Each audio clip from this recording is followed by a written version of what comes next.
Good evening, everybody. This question is about refraction of light. Okay, so first of all, draw the normal, and you observe the refracted light bend towards the normal.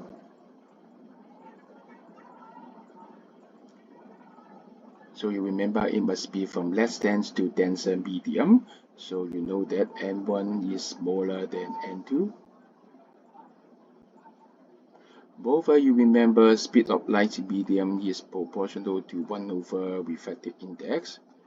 So you know the V1 is larger than V2. Of course, you remember in every phenomenon we observe except for Doppler effect, the frequency remains constant. So as V equals F lambda, the wavelength is also proportional to the speed. So lambda 1 is also larger than lambda 2. So we have the answer is C. Thank you.